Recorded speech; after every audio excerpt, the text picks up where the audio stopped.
Hello, I'm the blunt Catholic, happy and blessed Saint Bartholomew. Today, I want to share my thoughts on Saint Bartholomew, believing that Nathaniel is his first name. I suppose that Bartholomew is his last name, and I find him to be a great saint. I mean, there's not really very much said about him in the Gospels, or known about him even in tradition and history.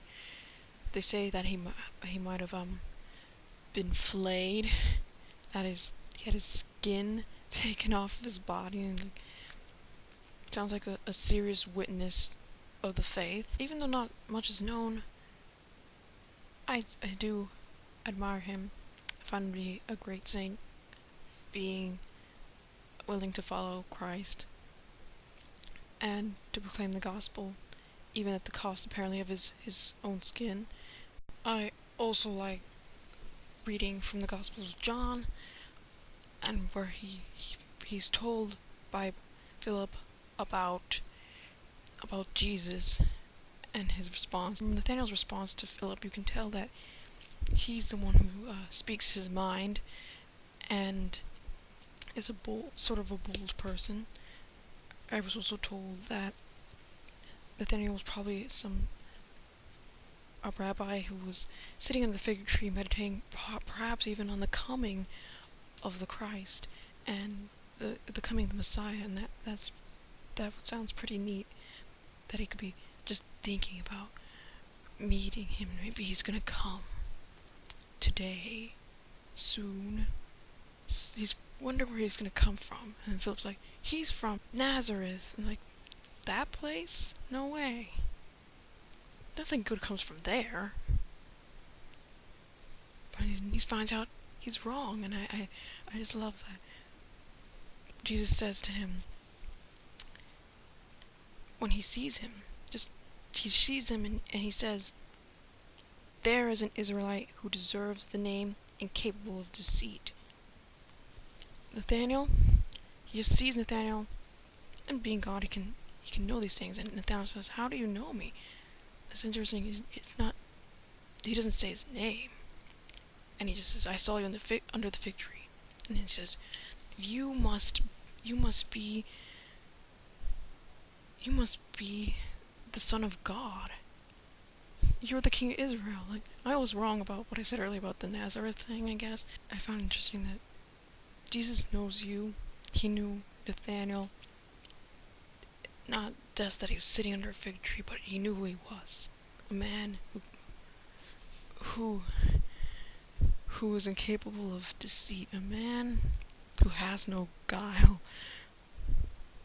And it's a good thing, too, because he was going to be a man proclaiming the truth and the gospel wherever he would go, wherever he was sent. And he was indeed sent. I believe so. And it ends with Jesus saying, "You're going to see greater things than me just knowing where you came from." But I think it's exciting that he knew who Nathaniel was as a person, not just where you came. I know where you came from. I'm pretty sure he did not exactly know where Jesus came from, like from Nazareth. No, you come from heaven. You come from God. You are God, and you're the one who I've been thinking about, who I've been waiting for. Exciting. And Jesus tells him, "Just wait. This just getting started. Not even the best part yet." It's just the first chapter of John where this happens. John can set up a pretty exciting gospel.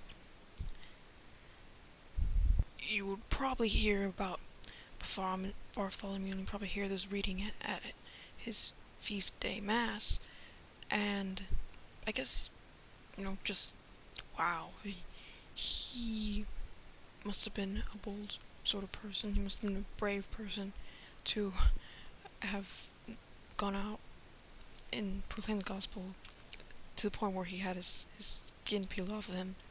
And he's important to me because he's important to our family because he's an apostle and because of what he did and because he's my youngest brother's patron saint, and he too speaks his mind.